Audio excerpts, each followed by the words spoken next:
Chaque homme qui est appelé pour la grandeur, Dieu lui donne un terrain où il va s'exercer. Un terrain où il peut commettre des erreurs sans conséquence.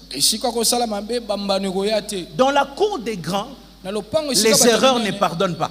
Une petite erreur que tu faisais quand tu étais petit, tu le fais dans la cour des grands, ça peut t'écouter ton poste, ça peut t'écouter ton ministère, ça peut t'écouter ton avenir. Alors quand Dieu a un projet avec toi, il te donne un terrain où tu vas t'exercer jusqu'à ce que les grandes responsabilités arrivent. Moi que tu vois ici, quand je suis devenu pasteur, je savais exactement ce que je dois faire. J'ai été pianiste de l'église. Je suis devenu chanteur. Je suis devenu dirigeant de chorale 2 fois. Je suis devenu membre du comité de la jeunesse. Je suis devenu le pasteur responsable de toute la jeunesse dans le monde. Je suis devenu assistant pasteur 1 fois, 2 fois, 3 fois. Ensuite, je suis devenu pasteur. C'est dans ces parcours-là que j'ai appris à exercer dans le ministère. Le jour où je deviens ministre, je ne suis pas surpris. Parce que ce que je fais devant vous, je l'ai fait en secret plusieurs années.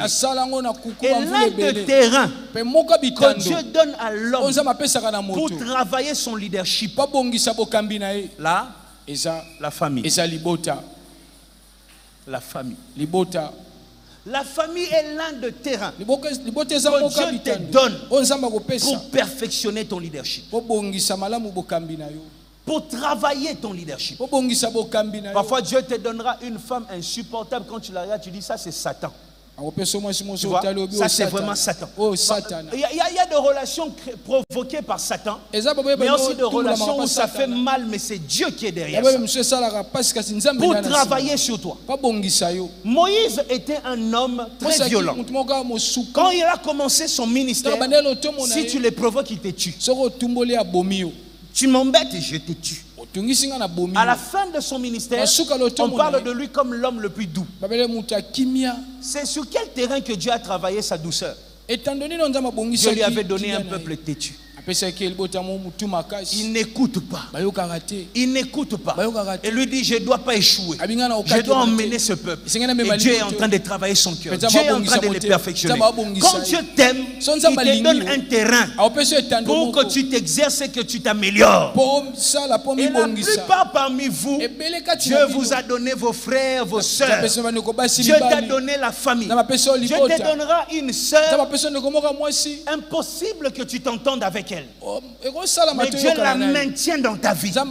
Pourquoi? Parce que tu dois travailler. La Bible dit, si tu cours avec des piétons, tu te fatigues. Qu'est-ce que tu feras quand tu vas courir avec des chevaux? Avant que tu cours avec des chevaux, Dieu te fait courir toujours avec des piétons. David, tu veux diriger le peuple? Apprends à diriger le peuple en dirigeant les brebis. Dieu ne donne pas un peuple à diriger s'il ne t'a pas encore donné des brebis à diriger. C'est en pensant les brebis, les plaies des brebis, que tu apprends la miséricorde sur le peuple. C'est en étant derrière les brebis que tu apprends à diriger le peuple que Dieu va te donner. C'est en travaillant tous les jours à essayer de défendre la brebis contre le lion et l'ours que tu apprendras à défendre la richesse que Dieu va te donner. Qu'est-ce que tu fais du terrain que Dieu t'a donné? À partir d'aujourd'hui, quand parfois il y a des choses insupportables, arrête de dire oh Satan, oh Satan. Parfois c'est Dieu qui travaille ton cœur.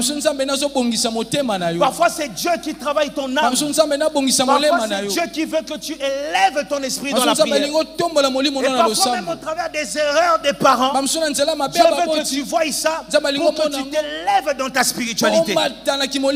La famille est le terrain que Dieu t'a donné pour que tu t'exerces et que tu te perfectionnes. Arrête de détester ta famille. Travaille ton leadership. Et lorsque tu deviens grand dans ce pays, que tu saches exactement ce que tu dois faire.